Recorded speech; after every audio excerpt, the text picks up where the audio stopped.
Começamos agora mais um programa Contra a Capa. Você já sabe, esse nosso encontro semanal em que a gente recebe aqui escritoras, escritores mineiros para poder falar sobre a sua obra, sobre a sua vida, curiosidades. A gente sempre está aqui batendo um papo e falando, ressaltando a literatura, principalmente literatura feita em Minas. Se as pessoas são escritores, escritoras mineiros ou com forte ligação com Minas Gerais, ela é muito bem-vinda nesse espaço. Hoje estamos aqui com o nosso convidado, Alexandre Amaro. Alexandre, seja bem-vindo a esse nosso programa, esse espaço que é seu também, né? E que a gente vai aqui discutir assuntos que dizem respeito à literatura e à literatura que transforma vidas, inclusive, né? Não só das pessoas que leem, mas daqueles também que a escrevem, a leem e aqueles que conduzem projetos, como é o seu caso, projetos de pesquisa. Mas antes da gente começar a conversar, eu vou dizer às pessoas que elas podem nos encontrar em várias mídias. A gente está sempre às quintas-feiras, 19 horas, no portal do Jornal Hoje em Dia. Então, sempre às quintas-feiras. Mas também, quinta-feira, 19 horas, no canal 12 da Claro TV, na TV Promove. Mas estamos também na Rádio Web na Rádio Web Hoje em Dia, nas rádios Alvorada FM, Difusora AM de Salinas, na Gorutubana de Janaúba, na Rádio Cidade FM de Corinto e na Rádio Eldorado de Sete Lagoas. E quem não conseguiu ouvir ou assistir nos dias em que fomos ao ar, vai lá no YouTube, Jornal Hoje em Dia de BH, que você também pode assistir e passar para quem quiser. Alexandre Amaro é professor e pesquisador na área de estudos de linguagens e é doutor pelo Cefet-MG.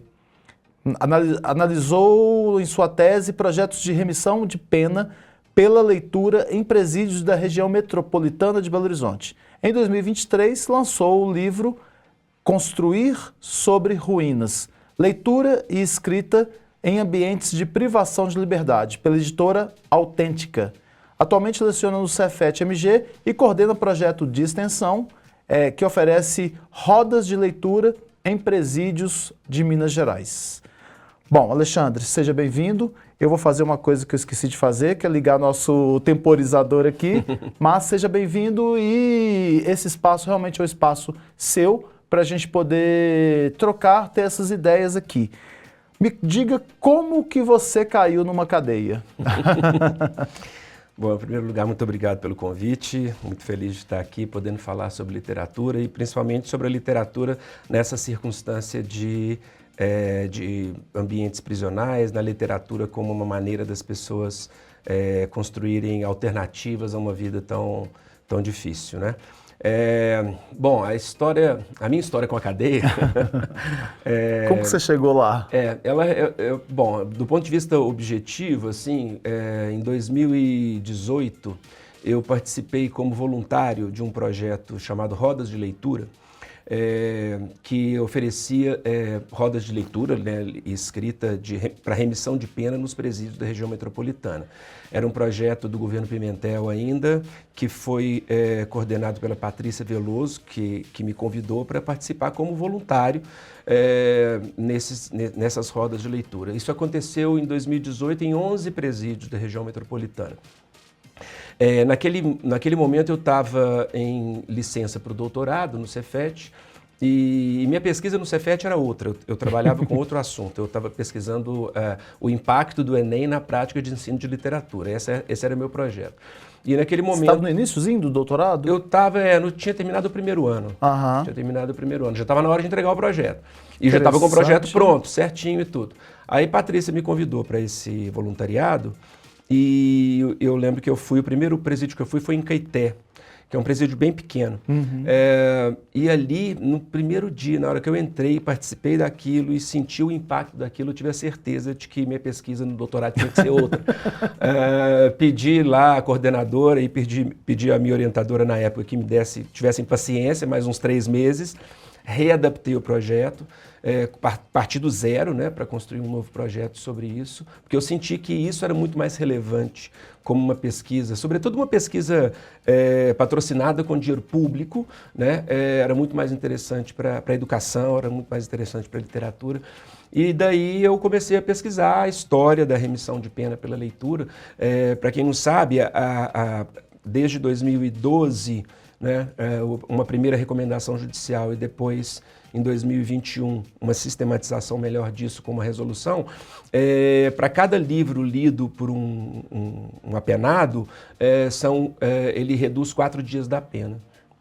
Então, essa perspectiva de poder diminuir o dia de tempo dentro de uma prisão pela leitura é algo muito, muito forte, muito impactante e muito interessante.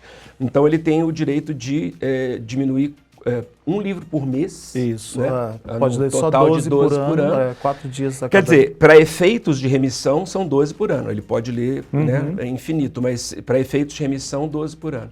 E aí foi dessa maneira que eu fui parar ali, né, dentro dessa pesquisa.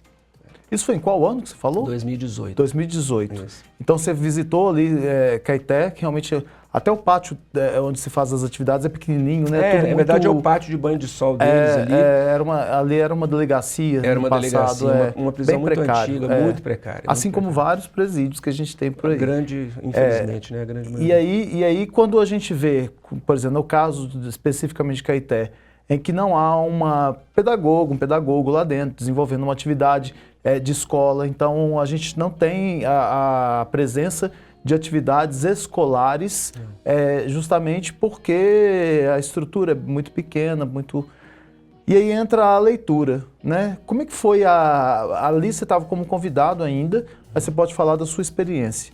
Como é que é a receptividade das pessoas que estão cumprindo pena? Porque, lógico, existe a remissão, para ele é interessante, para ela é interessante ter a remissão, porque são 4 dias a menos dentro daquele sistema, mas a gente tem que chamar a atenção também para um outro fator. A leitura abre possibilidades, né? A leitura te conduz para outros mundos e te muda perspectivas. Mas como é que é a receptividade, de maneira geral, dessas pessoas? Olha, é ótima, né? Assim, qualquer atividade que vem alguém do mundo externo e compartilhe, troque ali com eles, é muito bem recebido. E ali eles vão ter grupos religiosos que vão lá dentro, grupos psicólogos, pessoas, a maioria das vezes voluntários. E como não é uma coisa constante e nem sistematizada, quando entra um projeto como esse, porque o Rodas de Leitura era um projeto do Servas, portanto um projeto do governo, da parte de assistência social do governo, então tinha-se a certeza de que durante 2 anos haveria aquele projeto. Então foi assim que aconteceu. Então quando há um projeto sistematizado e tudo, a receptividade é muito grande, é muito boa por parte dos participantes, dos apenados, né, dos que estão participando. Eles sabem que ali eles vão ter uma possibilidade de sair da cela, de ir para o pátio de banho de sol, no caso de Caeté. Mais uma vez do dia, né, conversar, trocar ideia.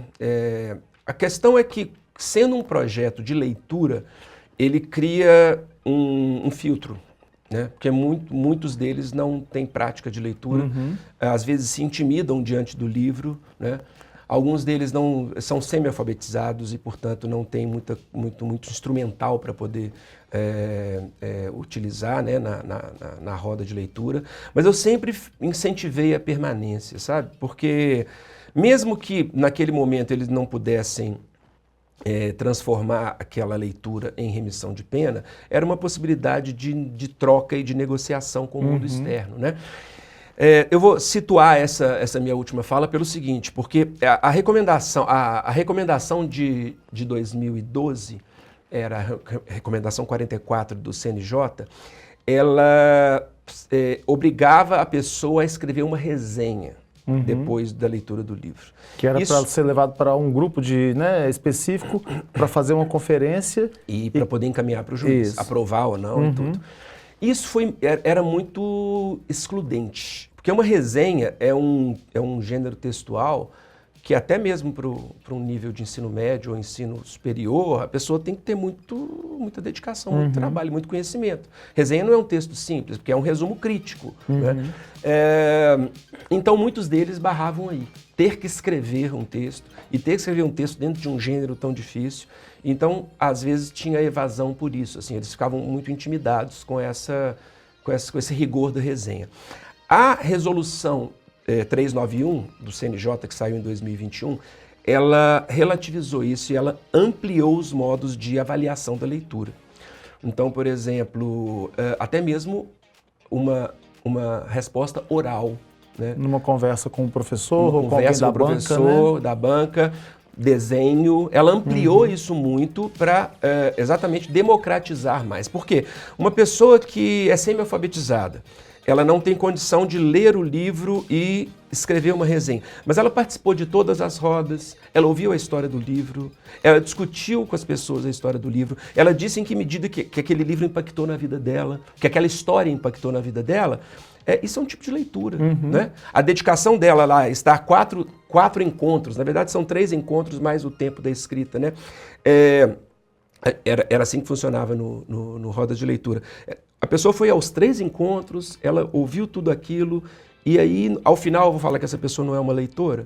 Né? Então, a resolução do CNJ, ela amplificou isso, ela equalizou melhor e democratizou mais. Né? Ele recebia o livro no projeto do Servas lá, recebia o livro, lia, e aí ele, depois de ler, ele já ia para essa roda ou no processo de leitura? Funcionava assim, eu numa primeira semana eu entregava o livro e discutia com eles qual era o tema, do que se falava.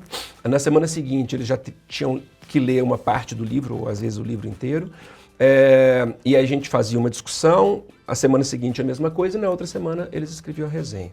E vocês faziam muito paralelo com a vida deles? Ah, sempre. Sempre, né? Sempre, porque o livro, né, a grande questão do livro é essa possibilidade que ele dá da gente relacionar a história com o que a gente já viveu, ou possibilitar que a gente projete no vivido do personagem a gente mesmo que a gente não tenha vivido, e a capacidade e a possibilidade da fabulação, né, da construção do imaginário. Então são esses 3 aspectos assim que são, né, muito relevantes em projetos assim dentro de ambientes prisionais. Porque imagina, o presídio, vamos voltar lá no exemplo do presídio de Caeté, mas eu poderia falar do presídio de Jabuticatubas, que também é pequenininho, né, que é muito pequeno. Mas eu acho que o projeto foi para a PIEP também, né, de mulheres, tem 400 mulheres. Exato, é maior. É bem maior. Também em 7 Lagoas, né, no presídio maior, na penitenciária de 7 Lagoas, também trabalhei lá. Num espaço em que o sol não entra, e no caso, por exemplo, de Jabuticatubas, isso é literal, você ter a possibilidade do livro abrir uma janela para a fabulação, isso é muito importante, porque sem nenhuma idealização e sem nenhuma romantização, ok? Porque eu acho que a gente não pode também cair nessa de que ali a pessoa o livro vai mudar a vida da pessoa. O livro vai possibilitar que ela, como você falou, ela vai trazer o vivido para a história, ela vai se projetar no que está sendo lido e ela vai construir possibilidades de imaginar e de fabular. Isso é fundamental, sobretudo quando você está intramuros. Né? Então, voltando até na questão da receptividade, os depoimentos deles eram sempre muito no sentido assim, olha, ou eu me vi na história dessa pessoa, ou eu me comovi com a história dessa pessoa. Né? A gente trabalhou livros como Tudo é Rio, da Carla Madeira, a gente trabalhou com a poesia do Ricardo Aleixo. Então a gente teve a possibilidade de até mesmo elaborar com eles percepções distintas do que é o texto narrativo, do que é o texto poético. Foi uma experiência muito rica essa que aconteceu, né, até final de 2018. Né?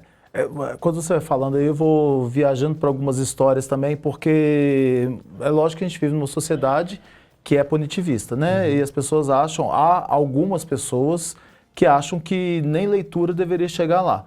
E a gente sabe muito bem que é um espaço ocioso, em que não há muitas atividades, né, para além do banho de sol, e que se você não fizer alguma coisa naquele espaço em que as pessoas estão ali 2, 10 anos ociosas, é um tempo que você está perdendo. Não é um tempo só que eles estão perdendo, mas é um tempo que nós, sociedade, estamos perdendo. Né? De chegar com a educação, porque eu até fiz uma pesquisa até o ensino fundamental, em Minas Gerais, cerca de 60% das pessoas não têm o ensino fundamental completo. Então, muitos têm vergonha dos erros de grafia, né? Em alguns trabalhos que eu faço, eles colocam, olha, me desculpa pela letra, me desculpa pelos erros, mas a gente não deve limitar também, então essa resolução nova foi interessante, porque o falar, né? Olha o tanto de livros que foram criados com culturas oralizadas, né? Com histórias que eram só orais mesmo, verbalizadas. Sim. E aí a gente chega nessa situação de encontrar um indivíduo que está fora da sociedade, né? Entre aspas, e ele ali, às vezes, encontra pela primeira vez a leitura. Sim. Porque muitos deles não frequentaram a escola. Sim. Né? E aí, você ainda traz, por exemplo, reflexões sobre a questão da mulher, né? Sim. E para homens, inclusive. E aí, o que eu queria entender é justamente isso. Olha, qual que é, nesses 4 encontros, qual que é a sua percepção como professor da relação daqueles alunos ali com o livro? É variada, né? O objeto livro, né? Ter um livro em mãos, né? Pegar num livro, é algo muito, muito simbólico, muito importante para essas pessoas, né? Estar de posse de alguma coisa. O Caetano Veloso, na música chamada Livro, ele fala, né? Os livros são objetos transcendentes, mas podemos amá-los do amor táctil que votamos aos maços de cigarro, né? Ele fala dessa coisa da corporeidade, da materialidade do livro. Então, quando eu entrego um livro na mão deles, assim, um para cada um, né? E eles têm o livro em mãos, não tem como fazer uma foto disso, nem filmar lá dentro. Mas é uma coisa muito importante, chega a ser comovente, da ideia do abraçar o livro, do segurar o livro, do folhear o livro e voltar e entrar na cela e voltar com o livro para cá. Então tem uma questão aí muito, muito importante, simbólica, muito simbólica, né? E aí tem, situações muito distintas, tem muitas histórias que acontecem nesse processo. Numa delas, que aconteceu esse ano, né, no presídio de Jabuticatubas, depois do projeto Rodas de Leitura, depois que eu escrevi a tese, que se transformou em livro, eu acabei me associando a um projeto do Cefet, né, da professora Rose Lisboa, chamado Virando a Página. É um projeto de extensão, né? E esse ano eu trabalhei o ano inteiro no presídio de Jabuticatubas. Que tem um juiz muito bom na comarca. Muito bom, muito bom. Depois eu conto essa história, como é que eu fui para lá, porque nem todo juiz é assim, né? Nem todo juiz aceita tem essa esse projeto. Questão, né? Porque como se trata de uma resolução judicial e não de uma lei, tem um juiz que pode simplesmente falar que não quer esse projeto, o projeto e não vai ter. Mas teve uma situação, então, a gente conseguiu um edital da Companhia das Letras, voltado exatamente para esse tipo de trabalho, com 6 livros, 6 títulos. A companhia doou 25 exemplares de cada livro. Então, eu cheguei lá com uma biblioteca, uma pequena biblioteca. E o primeiro livro que a gente leu foi um livro do Luiz Rufato, chamado De Mim Já Nem Se Lembra. Para falar, então, dessa relação deles com o livro e como que isso nos implica, a nós, educadores que entramos ali. Esse livro, eu não vou contar a história dele porque eu não quero estragar a leitura de ninguém, mas no início do livro a gente já sabe que o personagem, um dos personagens lá, ele morre. Isso está na orelha do livro. Está no início, então. Está logo no início, não é spoiler não. E você não sabe ainda como é que ele vai morrer, mas enfim. O livro se trata de uma escrita de cartas de um filho para uma mãe, né, que é esse filho. E aí, ao final da leitura, eles me perguntaram, professor, essa história é verdadeira? Eu falei, gente, olha, o Luiz Rufato, ele gosta de misturar essas coisas, né? Porque boa parte dos livros dele se passam em Cataguases, que é a cidade dele, né? O protagonista do livro, um dos personagens do livro, se chama Luiz, ele era uma criança, então, quem sabe se é o irmão dele mesmo e tudo mais, e aí a gente começou a discutir. Aí eles falaram, você não pode perguntar para o autor? Aí eu saí e falei, olha, gente, eu conheço quem conhece, eu vou tentar. Quer dizer, é algo que eu jamais faria. Eu jamais faria isso como professor aqui fora, ou seja, se um aluno meu de ensino médio ou de uma faculdade me pedisse para fazer isso, eu acho que eu não faria porque eu penso assim, o autor não vai nos responder assim, né? O autor, ele vai falar, vai você, lê aí, imagina e tudo mais. Mas é um tipo de leitor tão específico que eu falei assim, eu vou arriscar. Aí eu entrei em contato com um amigo que tinha o e-mail do Luiz Rufato, mandou um e-mail para o autor para poder saber Mandei o que e-mail que para o era. autor, expliquei a situação e falei, olha, trabalho num presídio, essas pessoas elas não têm como pesquisar isso. E elas me fizeram uma pergunta muito simples, se você não quiser responder, você não precisa. O que tem de verdadeiro nessa história? O Luiz Rufato respondeu, cara. E não respondeu um questionário só, não. A gente ficou batendo papo por e-mail durante, sei lá, 15 dias. E ele respondeu tudo, ele explicou qual que era a mistura de realidade e ficção e tal. E aí eu voltei lá e contei para eles e agradeci a eles a oportunidade, porque para mim foi um aprendizado também, né? E aí foi muito interessante. Falei, gente, ó, isso aqui é, isso aqui não é, isso aqui ele falou que tal coisa, essa pessoa aqui não existe, essa aqui existe, essa aqui é invenção. Então, Mas isso é segredo, assim, não conta para ninguém, não. Não conta para ninguém, não. Não Então, assim, falhando, não. Então eu digo assim, a experiência deles com o livro gera um tipo de curiosidade que, às vezes, um leitor que está aqui fora não tem. Porque, assim, aqui as informações estão tão acessíveis que é só você entrar na internet, simples, etc. E tal, é tão simples que você nem entra. No mesmo momento que você está lendo, às vezes você pode acessar, ou às vezes, por estar fácil, você não acessa. Você não acessa. E aí eles me deram esse presente. Legal. E aí a gente, então, entra aqui na Construir sobre Ruínas. Esse aqui é um livro que é a sua dissertação. É a tese de doutorado. Né, a sua tese, com base nesse trabalho que você foi fazendo, que nem seria para esse livro existir, porque você estava estudando outra coisa. Exato. Aí, me conta sobre esse livro. O que a gente vai encontrar nele? Como o programa chama Contracapa, a gente lê a contracapa para saber o que tem dentro. Tá certo. Olha, o Construir sobre Ruínas é o resultado, então, dessa pesquisa, né, que eu realizei durante 4 anos e meio no Cefet, né, de 2017 a 2021, né, eu defendi em 2021. Ele é a história do Roda de Leitura, que é o último capítulo do livro, mas para chegar no Roda de Leitura, eu então tive que fazer uma pesquisa sobre o histórico da remissão de pena, na verdade o histórico da presença da educação em ambientes prisionais, né? Tive que pesquisar sobre lei, tive que pesquisar sobre história, então os capítulos eles vão nessa dinâmica, assim, né? Um pouco da abordagem da construção de um direito, que é o direito à remissão, até os exemplos concretos, né, de situações em que essa remissão foi aplicada. No meio dessa escrita do doutorado teve a pandemia, então a minha ideia era, em um dado momento, voltar ao presídio, em Caeté e em Sete Lagoas, para realizar entrevistas. Levar questionários, fazer entrevistas e tudo.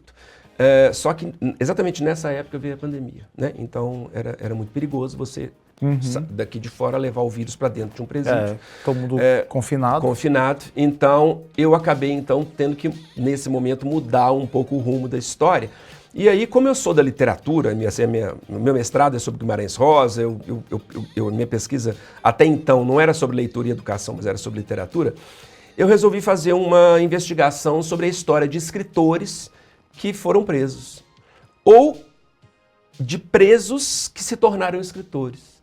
Então aí eu fui analisar, peguei desde Tomás Gonzaga, passando por Memórias do Cárcere, claro, do Graciliano, não tem como fugir, o Ali Salomão, e cheguei até no rapper Dexter, que juntamente com o Afro-X, criou uma dupla dentro do Carandiru, né, chamada 509E. Então eu analisei a história de romancistas, poetas, rappers, que passaram pela experiência da privação de liberdade e escreveram ou estando lá dentro ou a partir da experiência lá de dentro. Você pegou mais gente, brasileiros? Peguei brasileiros, foquei em brasileiros, sim. Tem vários exemplos de fora, mas eu precisava fazer um recorte, então eu fiquei nesses. Tomás Gonzaga, o Ali Salomão, Graciliano Ramos, Dexter, pode estar me escapando aqui, Luiz Alberto Mendes, que é um cara que estava preso no Carandiru, né, e ficou 30 anos preso. Mas é assim que os presos falam, né? Eu moro na cela tal. Moro na cela tal, exatamente. E que escreveu um livro seminal, assim, chamado Memórias de um Sobrevivente. Então foram esses que eu analisei. Legal. Então o livro é isso, o livro é um pouco de análise, história da remissão de pena, mas eu sempre pego, como eu venho da literatura, todo início de capítulo eu começo com literatura. Então eu começo com Cruz e Souza, depois o outro eu começo com um conto do Jorge Luiz Borges, o outro eu começo com um conto do Drummond, sobre a Casa de Câmara e Cadeia de Itabira. Então tem sempre literatura entremeada com teoria. E lógico que a gente tem, quando faz um livro, o livro é para o mundo, né? Mas a quem interessa, a quem você gostaria que lesse esse livro? Olha, eu gostaria que eles lessem esse livro. E todo espaço prisional onde eu vou, eu dou 2 exemplares. E eu conto para eles, eu faço minha propaganda. E muitas vezes eles leem. Então, eu acho que é um livro que o público que eu mais quero que leia esse livro são as pessoas que estão lá e os egressos, né? Porque, principalmente, pensar nessa transição do mundo de dentro e do mundo de fora. E eu já tive retornos deles, assim, muito interessantes sobre a leitura do livro, né? Nesse presídio de Jabuticatubas, esse presídio é um presídio de ex-policiais. É diferenciado, né? Eles têm uma formação acadêmica. Ex-promotores, né? São policiais civis, militares e tal, todos que tiveram algum envolvimento com a criminalidade e foram presos. E lá eles têm, então, muitos deles têm curso superior e tal, então eles não são um parâmetro, assim, porque eles têm uma leitura diferente do padrão, do nível do médio, né, dos presidiários do Brasil. Mas tive já retorno em outros espaços também.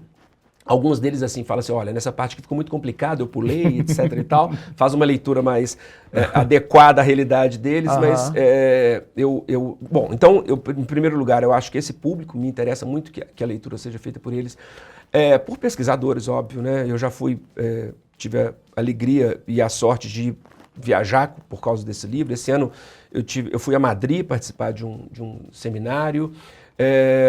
Eu fui a São Paulo esse ano participar de um seminário. Então o livro ele tem me levado a esses lugares em que eu possa falar sobre o projeto de remissão e a experiência como professor e como mediador de leitura nesses espaços, né?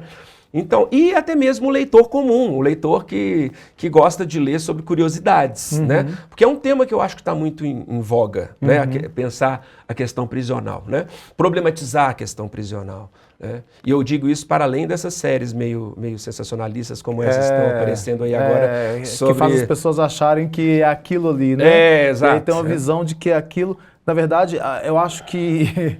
Como diz o Nando Reis, o mundo é bom, Sebastião, e aí depois eu fui vendo que, na verdade, há muita crueldade no mundo, né? Exato. E aí quando a gente fala de sistema prisional, a gente tenta tratar a crueldade com a crueldade, né? Porque a gente acha que as pessoas estão ali, passaram por um processo de crueldade, né? Com outros, então que eles sejam tratados com crueldade também. Exato. E eu vejo, sem romantizar, obviamente, que não há espaço de romantismo nenhum, o acesso à educação como uma luz mesmo, sabe? E talvez uma luz, não é literal, obviamente, mas porque há espaços que nem iluminação tem, né? Nem lâmpada tem, mas é uma luz que se abre para muita gente, porque o passar do tempo, tem um rapaz que está em São Joaquim de Bicas, que ele tem dentro da cela 20 livros. Eu levei o do Zé Faleiro agora há pouco para ele, e ele vai pedindo alguns, eu quero Dostoiévski, eu quero não sei o que lá mais. E eu acho fantástico, porque assim, poxa, vou entregar e deixa ele voar, né? Deixa ele voar. Exato. Só que não tem a possibilidade da troca, né? Dele sentar e conversar a percepção dele e ouvir a percepção do outro. Sim. E isso faz os outros crescerem, né? Porque, poxa, eu não tive pensado sobre isso. Né? Então isso é muito legal. Mas quando você estava falando aí do seu público diverso, e eu tenho que encerrar, mas este livro aqui, então, né? Eu pensei muito nos próprios professores, né? Que seria tão interessante que os professores tivessem acesso a este livro para que eles pudessem entender também que a educação não se basta só na sala de aula, né? Ela não acaba na sala de aula, ela vai para além em projetos sociais diversos. Então, te parabenizar pela iniciativa de transformar a tese em livro e de transformar a academia em algo acessível, né? Porque, infelizmente, é inacessível para muita gente.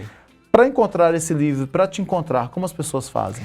Olha, o livro ele está nas plataformas, né? Ele é vendido no site da Editora Autêntica, ele é vendido na Amazon e nas livrarias aqui em Belo Horizonte, na Savassi, as livrarias do circuito ali da Fernando Stourinho, Livraria Quixote, livraria... aquelas 3, 4 livrarias ali. Da rua, né? Da rua. Então, e também tem a versão digital, né? Para quem preferir fazer a leitura em versão digital. Para me encontrar, estou nas redes sociais, Alexandre Amaro _. E eu queria só dar um último depoimento sobre um projeto que eu participei também esse ano, que eu acho importante falar, porque a gente está falando das pessoas lendo dentro do ambiente prisional, mas pensar na educação para aqueles que saíram do ambiente prisional e estão voltando, né, e sendo reinseridos. Segura essa ideia aqui. A gente está falando desse ano, mas essa entrevista sendo feita no final de 2025 vai ao ar em 2026. Ok. Então, no finalzinho de 2025, você participou de um projeto. Desse projeto chamado Projeto Alvorada, que é um projeto do governo federal, que ele acontece dentro de escolas técnicas. Então o Cefet aqui de Belo Horizonte, o professor Luiz Teodoro montou esse projeto e ele é para egressos do sistema prisional. Então eram 30 alunos que eu participei como professor de leitura e redação, né, português instrumental. E na próxima sexta-feira, portanto a gente está falando de uma sexta-feira de dezembro de 2025, vai ter a formatura. Que legal. Dessas pessoas que passaram um ano fazendo um curso de eletricista predial. Então é um projeto, é a segunda edição já do Projeto Alvorada, que está acontecendo agora e que vai capacitar essas pessoas a voltar para o mercado de trabalho como uma profissão. E eu tive uma experiência também muito importante de lidar com esses egressos, né? Essas pessoas que saem muitas das vezes desestruturadas, perdidas, com um risco muito grande de voltar para a criminalidade, né? E então é isso, vale a pena trabalhar, porque essas pessoas elas vão sair dali, elas vão precisar de ajuda, elas precisam de ajuda estando ali dentro, elas precisam de ajuda saindo de lá, né? Porque se tem um caminho possível para a gente poder ter esperança, é a educação para essas pessoas. Com certeza, né? Com certeza. É a capacitação e a educação dessas pessoas. Ok. Pessoal, nós ficamos por aqui, nós nos encontramos no próximo episódio. Até lá!